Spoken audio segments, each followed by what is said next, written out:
Hi there, I'm Victoria Peat, and today I'm going to show you how to make my simple foundation paper pieced heart. It's a great pattern. It comes in 5 different sizes. This one's a block size 6 inches. It also comes in a 4-inch, and today I'm going to show you how to make the teeny tiny 2-inch. Don't be scared though, you might call it tiny piecing, but don't worry, it's not that difficult to make. As I say, 5 different sizes. These are 3 of them.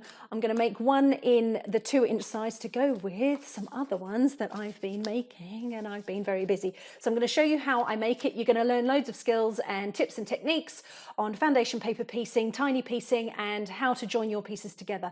Follow along and let me know what you think. So I've got my pattern piece printed out. This is for the 2-inch by 2-inch. There are 2 pieces. There's an A and a B. I have pre-folded on all of the lines because I find that the easiest way for me to do foundation paper piecing. And I have my fabrics. I've got a white on white from Macawa. It's a little bit difficult to see on the camera. Let me see if I can bring it up so you can maybe see a little bit.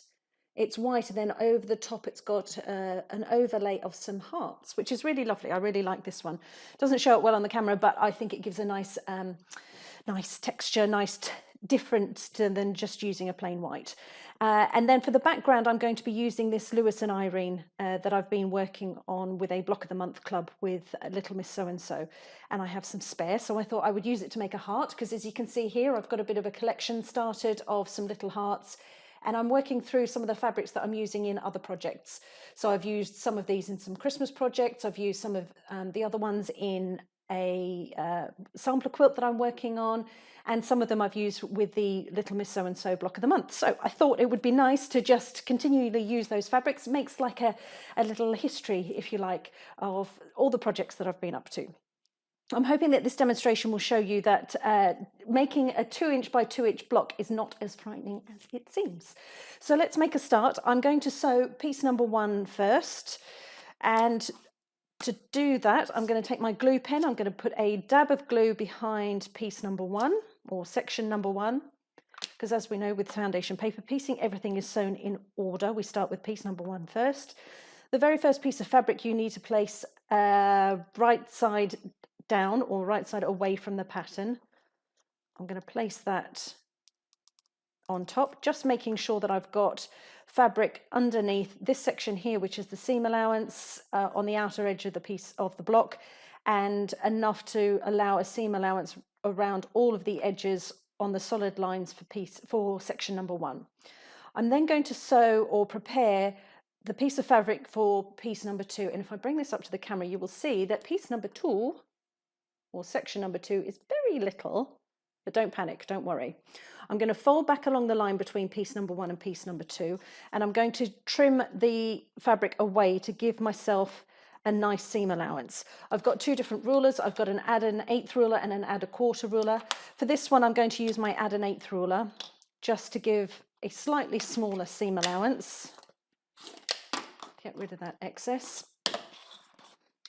So now that that's been trimmed, I know that all the way along this fold is an 1/8 of an inch seam allowance. I'm going to place that straight line against a straight line on this fabric, and this is the fabric that I'm using for the background. As I have with all of these, I've got the white middles and the coloured backgrounds. Once you've dealt with piece number 1, all the rest of the fabrics, when you're working with them, need to be right side facing up. So I've got that facing uppermost. I'm then going to take my my pattern piece. I know that piece number 2 is just this little bit in the middle, which is about here, and because I've pre-folded, I can see there's some little fold lines through on the paper, and then I can line that up against a piece of this background fabric along another straight edge. I'm not going to trim anything else, and you can see this piece is quite big here, so I've got something to pick up. It's not too small and difficult to deal with. So I'm then going to pick this up between my thumb and my finger. I'm not going to pin, but I'm going to pick it up and I'm going to take it across to the sewing machine. So my sewing machine I've got set up with a straight stitch. I've got a clear foot so I can see where I'm going, and I've reduced my stitch length to sort of a 1. I've got a 1.2, but you can use a 1.1. Don't go too small because 1, it takes longer to stitch, and if you make a mistake, it is more difficult to unpick.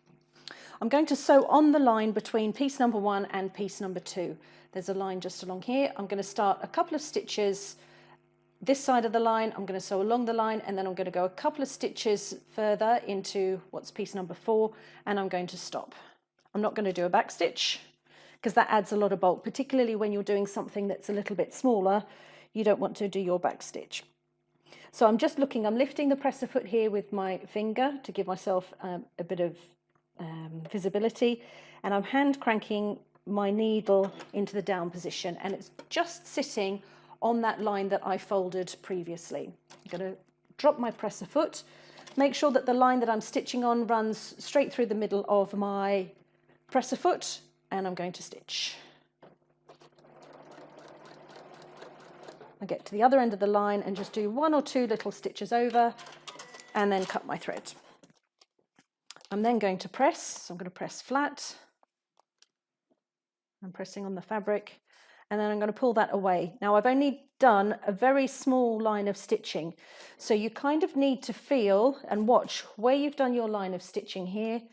Put your finger alongside that row of stitching and just carefully fold it back and then press.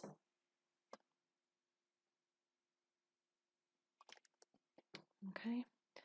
And then we're going to come along and look at where we're going to stitch next. We're stitching in order. We're going to stow the line now between piece number 2 and piece number 3. I've pre-folded, but I'm going to fold back again along the line between 2 and 3. And then you can see I've got all this excess fabric here, so I'm going to trim all of that off.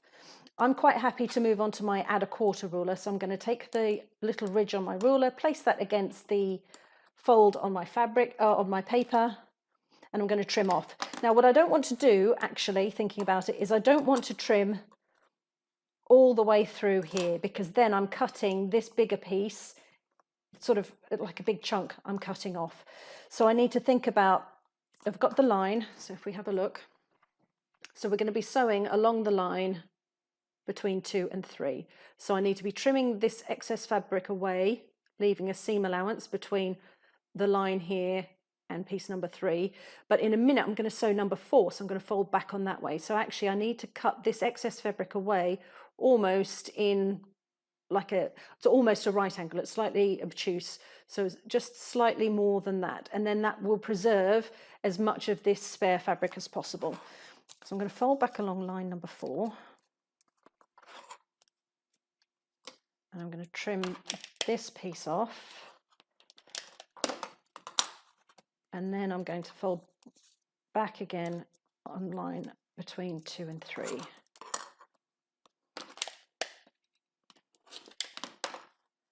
Okay, so you can see there that by doing that other little trim here at that funny, slightly obtuse angle, I've not cut all the way across here, and this means that that's a smaller piece. That, I mean, you can absolutely use it later, but it's more tricky to use that than to have this larger piece. That's how I normally like to trim my seam allowances. Okay, so we've got piece number 3. This has been trimmed and is ready. I've got this next piece of fabric available. Now, this time we need a piece of fabric that's large enough for piece number 3, these 1/4 inch seam allowances on the outer edge of the pattern piece, plus the seam allowance, so that you can sew it to piece number 4 and sew it here against the line for 1 and 2. So it's a 1/4 inch or an 1/8 if you're using an 1/8 on these two sides. You need to allow enough fabric for that. So I fold back, and you've got to see how this little line's coming at a bit of a funny angle. I can see on my pattern piece where I've pre-folded that comes down here. So I'm looking for a section on my fabric that will allow me, here's my piece here, it's this part of the pattern piece that I'm needing to cover. You can do this if you want to do it against a straight line. Let's do that. Shift it slightly sideways so I know that there's fabric underneath. It's big enough to sit underneath this piece of paper that's been folded back, and the straight lines are matching up. So we're going to sew along this line and we'll fold out and then press. So back over to the machine, flip my paper over. I'm going to sew through this seam allowance on here. Hold that up. So I'm going to sew through the seam allowance along the line and then a couple of stitches into where piece number 4 is going.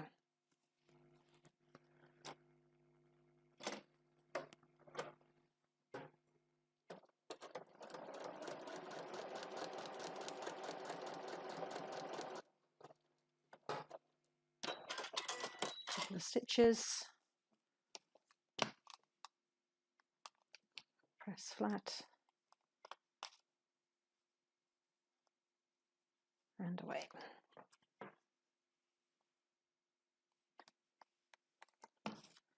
Okay, so now we can trim off this little, well, you don't have to, but we can trim away this excess, and we're going to trim away this excess here. There's only a little bit. Let's fold back against the line for piece number 4. You can see this seam allowance was trimmed a moment ago. I'll just extend that line up. So that's here in line. Okay, so that's released all the excess fabric, and I'm now ready to be able to sew on piece number 4. So I fold back along that line. I've got a nice straight edge. Piece number 4 is this corner piece, so you need to allow enough for this seam allowance on the outer edge, plus the seam allowances when you come to sew 4 to 5, and then 4, the line for 4 which we're about to sew, which is 1, 2, 3, along this line, so you need the 1/4 of an inch here as well. So I'm going to fold back. This one might be a little bit on the tight side. Yes, it is. I'm going to save that piece of fabric for another time, and I'm going to use a larger piece.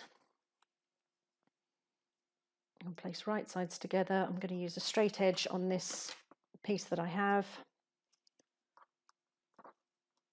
And so, going through the seam allowance, just lining up that straight line with the line in the middle of my presser foot.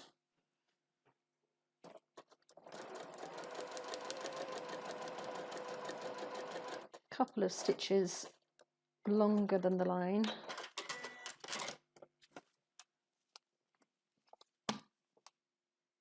Press that flat and away.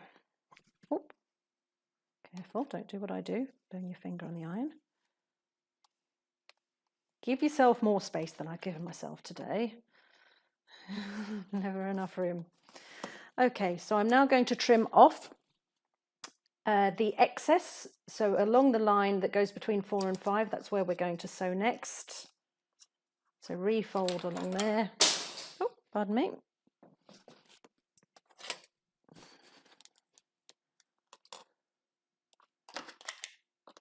Trim off 1/4 of an inch. And trim down that side. Okay, so that's it coming together. So piece number 5. Piece number 5 is longer and narrower, but you've got this funny corner that you need to bear in mind. So let's go back to that other little piece and see if that fits in there. Oh, it does just beautifully. So I've placed that cut edge that I've just trimmed along that line, and the piece that I'm needing to sew is in this corner. So I'm folding that back. When I fold the paper back, it sits well on top of this piece of fabric underneath.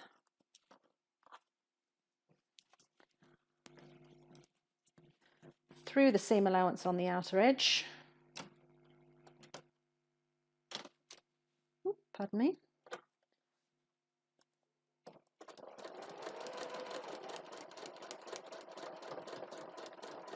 Along the line and a couple of stitches over.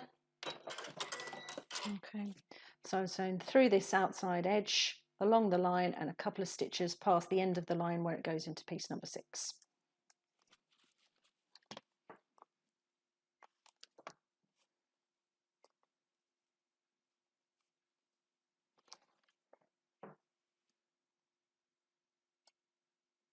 Sit flat. I'm going to trim off that excess to get it out of the way. So now we just have the final piece, piece number 6. I'll fold back along that line, trim away this excess seam allowance, leaving the 1/4 inch. And then I'm going to pop this on the straight edge of the fabric. It's along, this one actually has the selvage still on, so let me just trim that off because I don't want to accidentally get that in part of my block. But when I folded that piece of paper down, I can see that this is a straight edge, and obviously we've got our straight edge here. So I'm going to place that at this edge of my piece of fabric, because I know the fabric here is straight and it's long enough, straight here, and there's obviously plenty of fabric to sit underneath this last section, piece number 6. Under the machine, and we're going through the seam allowance at either end of the line.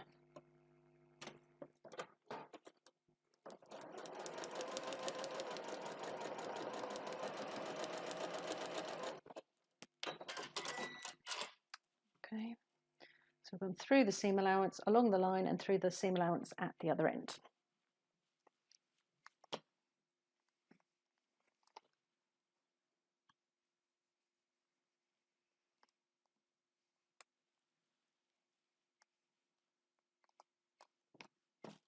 Okay, just give that a bit of a cool. And then what I'm going to do now that I've finished my piecing, I'm then going to trim down the block. So I'll trim away this excess first. Get rid of that. I'll save that for section B.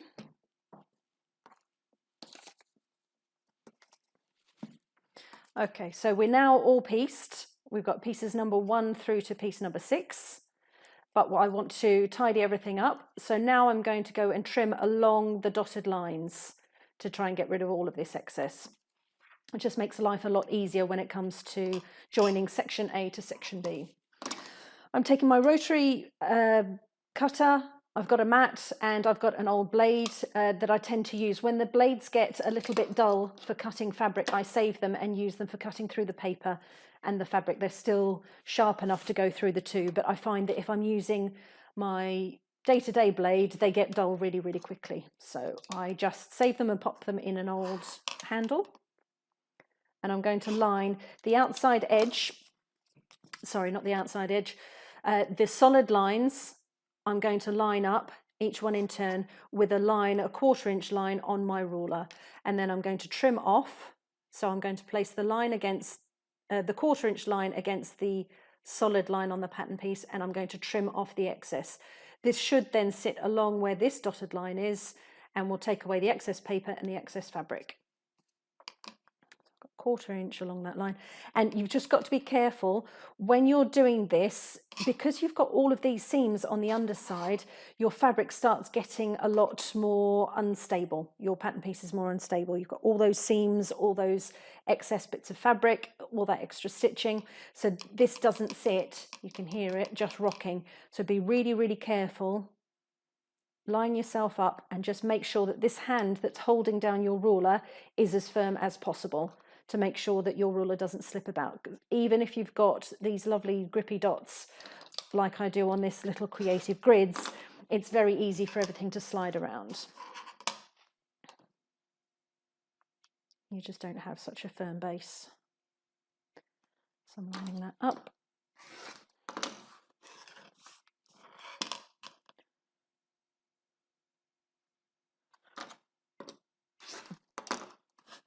There we go. Oh, I've just not quite gone straight on that little bit there.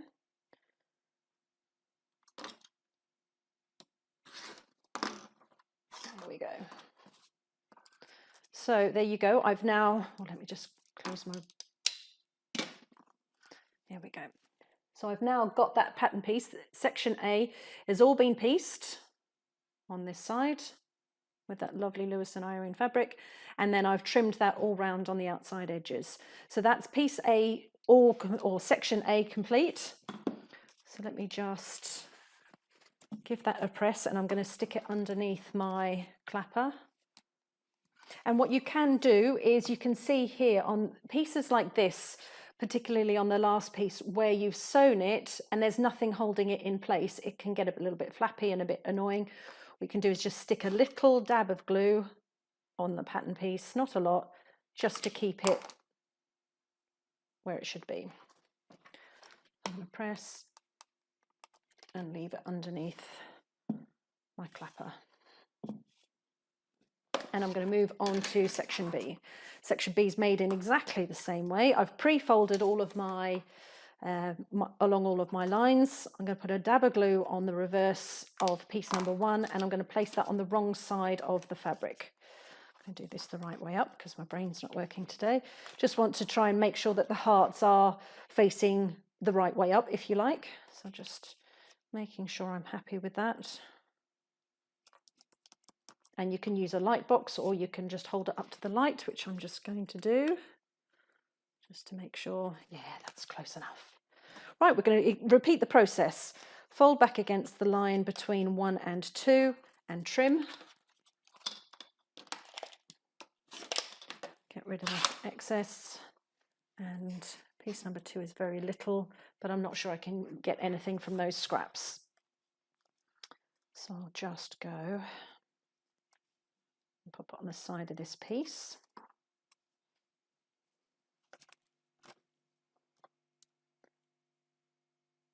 Realign that. Just double checking on the underside because of course this isn't a rectangle anymore. I'm just making sure that the piece is going to be well covered.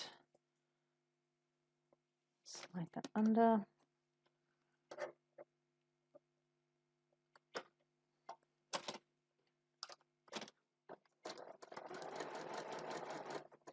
Couple of stitches either side of the line or either end of the line. Press it flat, and this is another one of those really little pieces. I'm going to fold the fabric back, make sure that we're just going parallel or that the fabric's being pulled back evenly. Don't ever pull your fabric back too hard because you don't ever want your stitches showing. Press it flat. Okay, and then let's trim off. We can just eyeball this because we know that these pieces here, 6 and 7, are going to be sewn on, and we're going to need 1/4 inch seam allowance. I'm just going to run my rotary cutter round like that. Okay, piece number 3 is slightly larger, but is still a small piece. I fold back along that line. I might just go for an add 1/8 again. You can do the whole thing with your add 1/4 ruler, but I find that these smaller ones are just like the finished effect. It's slightly less bulky. So piece number 3, just a small triangle along here. Let's go at this top edge of a straight line.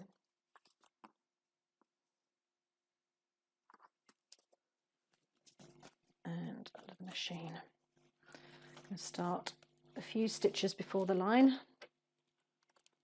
Getting the placement right with my hand crank, dropping my presser foot.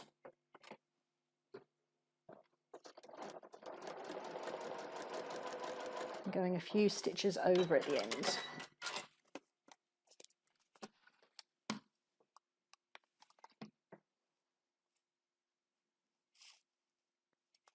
Making sure it's folding back evenly. Give it a press.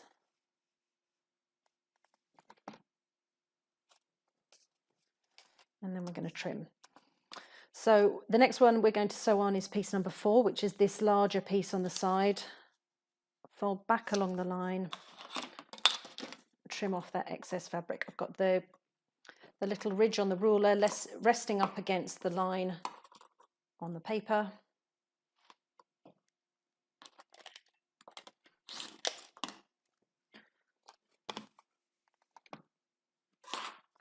Okay. Right, so the piece we've got a little bit bigger. You've got to bear in mind this seam allowance here, and of course the seam allowance is on the other side, but it's not going all the way across. It's only this middle section here. You don't need the fabric to be out here and out here. So what I'm doing is I'm just seeing where these lines are, and on the other side, when I bring my hands over, I'm putting my nails at either end, so I know that that's the seam line is between my thumbs. I'll place that in the middle of this line here because it looks as though I've got enough for the seam line plus those 1/4 of an inch either side.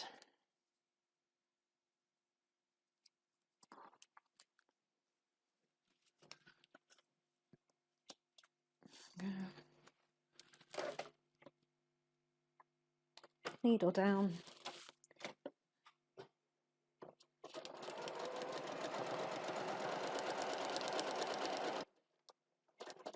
Couple stitches over. Okay, so I've gone a couple stitches at this end along the line and a couple stitches on that side.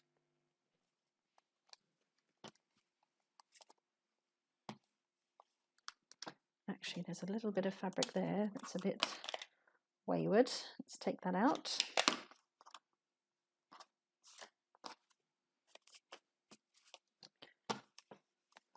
Because you don't really want excess fabric inside your block.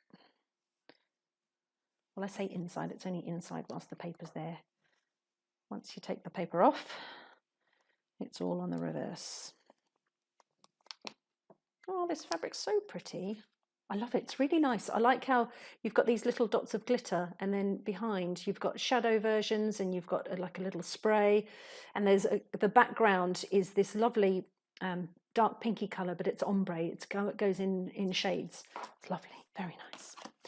Right, I'm going to take off this excess fabric, so I'm going to trim along this side and down this side. There's a little bit we could save in here, but it's probably not worth it.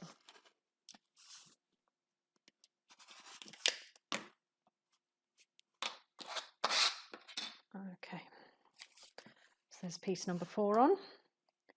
Moving on to piece number 5, which is the other corner. I'm going to fold back, trim away the excess. Now we need a relatively large section. This time, piece number 5, when you fold back along the line, it's all of this piece here that needs to be sitting with fabric underneath it when you arrange your placement. So I'm going to place it there, that's quite good. Quite happy with that. Flip it over, and we're going to go through the seam allowance at each end.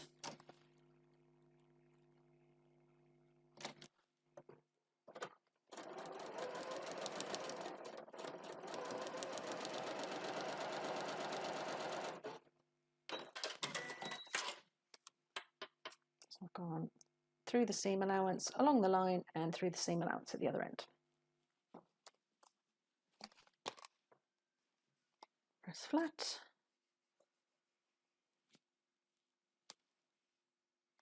And away. And now we can trim off around this outside edge. I'm just being careful not to overcut because I want to be able to use this.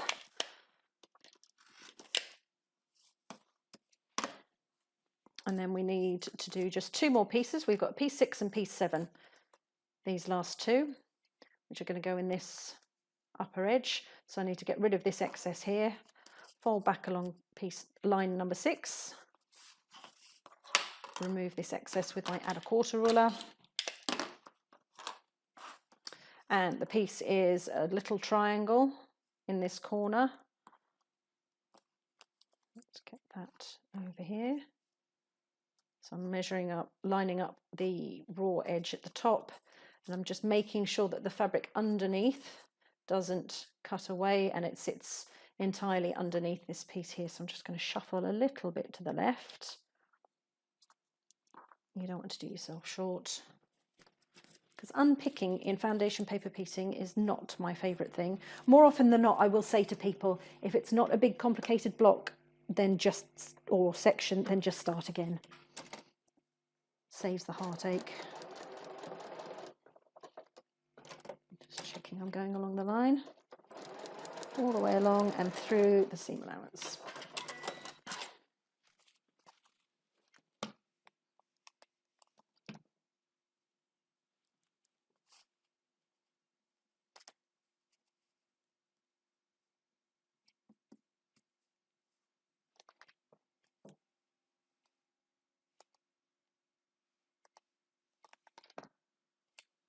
And trim off. Get rid of that bit. So last piece is piece number 7. It's this little one at the top. So I'm going to fold back along that line.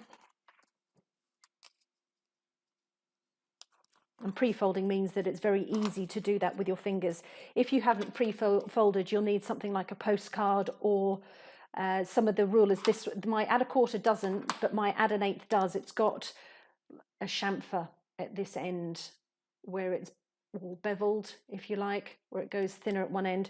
You can place that along your line and fold back. But I prefer to pre-fold. I find it quicker when I'm actually sewing. I'm sure it all takes exactly the same amount of time because you've still got to do all those same processes.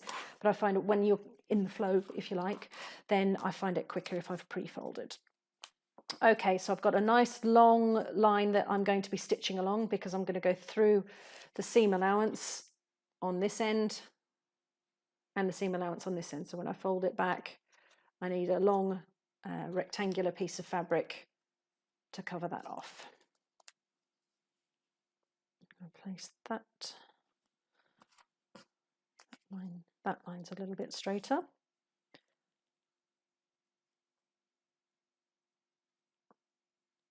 There we go.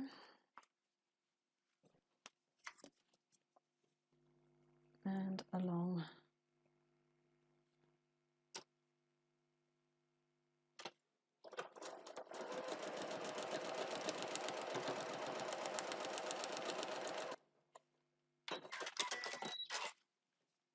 Okay, through the seam allowance, along the line and out the other end. So that's all 7 pieces, all done. And you can see on this piece, or this section, is that you've got another one of those slightly flappy pieces. So I'm going to just, and actually number 7 could do with it as well. Just a dab of glue. You don't want too much. And then a little bit of glue. There, just to hold those in place. And just take away this excess here. May or may not use that for something else. We'll put that in the maybe pile.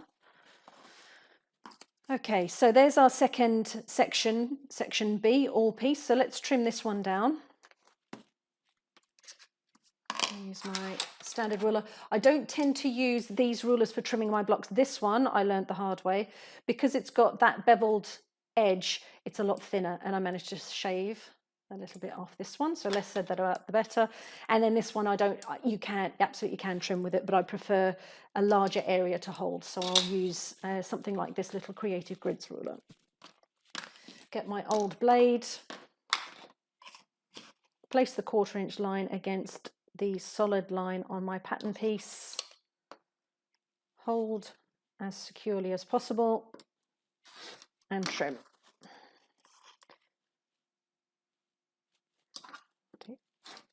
Each seam in turn.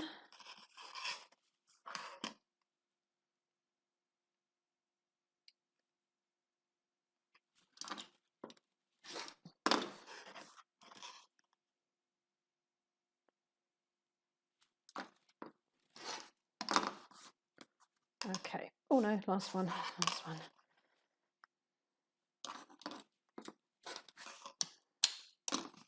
And that one I've not done very well either. This blade might need changing over.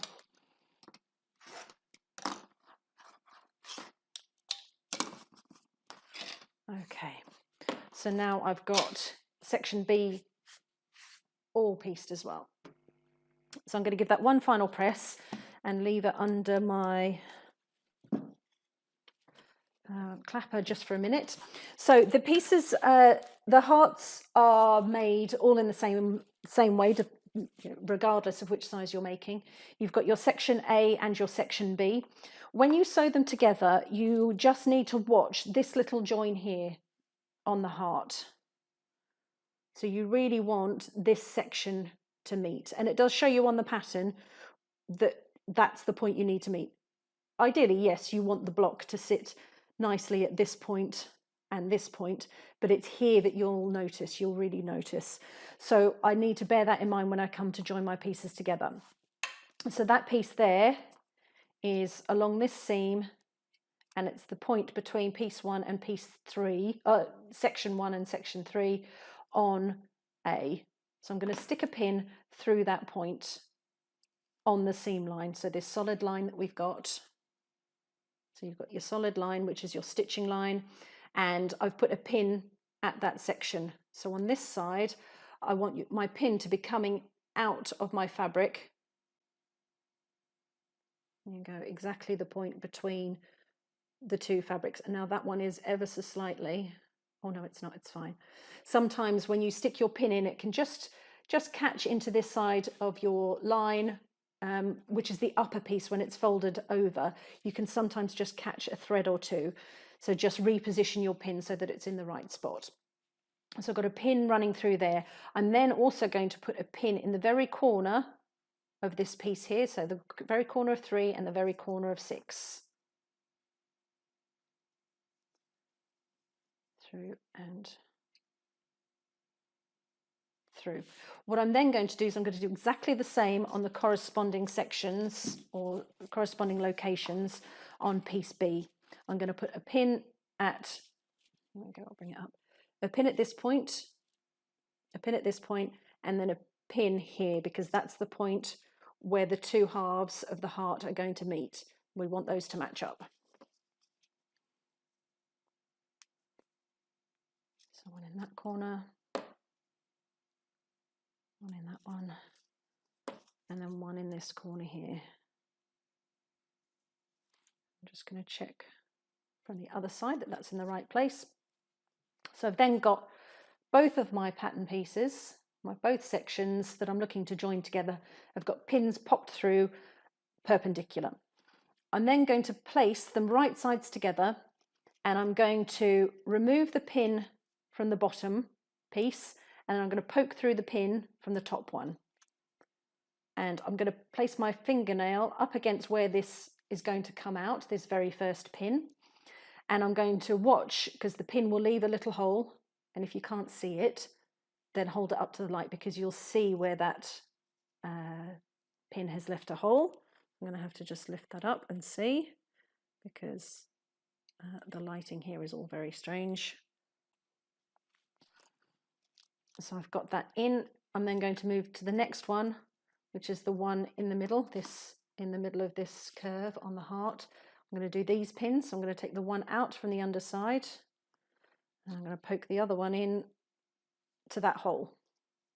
So now I've got 2 pins in, securing piece section A to B, and then I'm just going to come along and do this last one.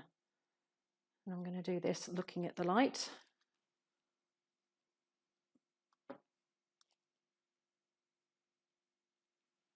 Okay. So then if I pull them out a little bit, I've got now I've got 3 pins rather than the 6, and they're going through those points. So now I know that if these pins are perpendicular, they're going to make sure that these, I mean, ideally this raw edge, these 2 raw edges of these pattern pieces should line up, but it's the point of the pins that becomes more important at this stage. So if they're running perpendicular to the pattern piece, I'm then going to clip, excuse me, and take a couple of sewing clips and hold that in place, because the pins at this angle, you certainly can't get that underneath the sewing machine. And I find that if you start to pin as you would do normally, 2 pieces of fabric together, by the time you've gone through your paper and everything else, it can just move that little point a smidge, and before you know it, that seam's not matching, and it's massively annoying. I'm just going to get one more clip.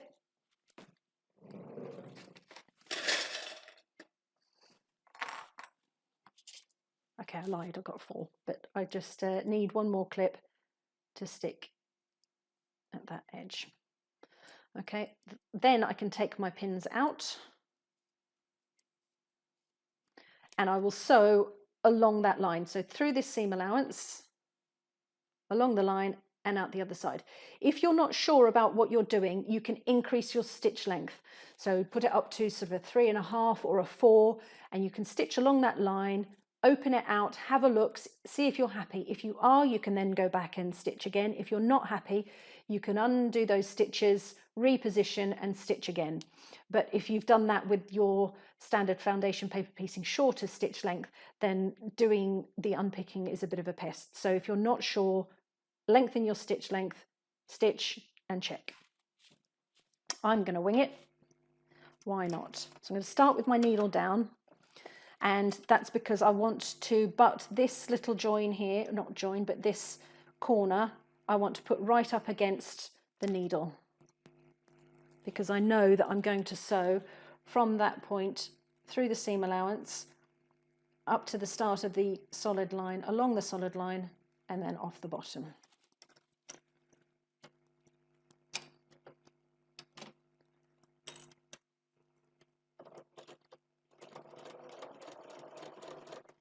You know what I haven't done is I haven't checked my thread. Oh no, we're okay, we're okay.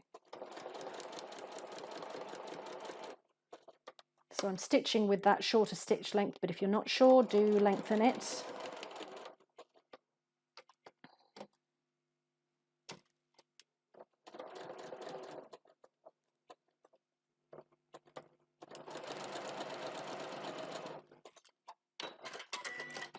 Okay, so I've gone one end to the other. With a bit of luck, I've gone a little bit skew-if here. You'll have gone through the seam allowance, along the line and off the other end. You should have exactly the same thing matching on the other end, except for my little indiscretion there. So when you open it out, you should have, it's not too bad, you'll have your heart. There we go. Let's see on the other camera. So it's looking good. If at this point this isn't quite matching, I've pushed my seam allowance from section A towards section B. Before you panic and start to unpick, always try your seam allowance facing in the other direction, because sometimes the turn of cloth, depending on which way your seam allowances are going, the joins might just look a little bit different. So before you unpick, always have a look. Okay, seam allowance is this way, how does it look? Okay, put them the other way, does it look worse or better? Then choose between the two, and if you're genuinely not happy, that's when you can unpick and start again. I'm happy that mine is going to sit this way and is pushing towards section B.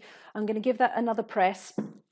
My iron I don't always trust at this point because this is all getting very bulky, and for some reason I sometimes get little marks on my sewing when everything sits really proud.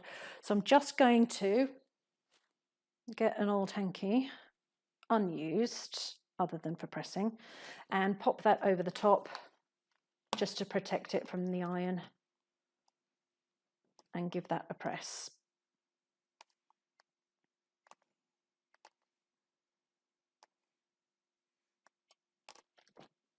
And I'm going to stick my clapper on top.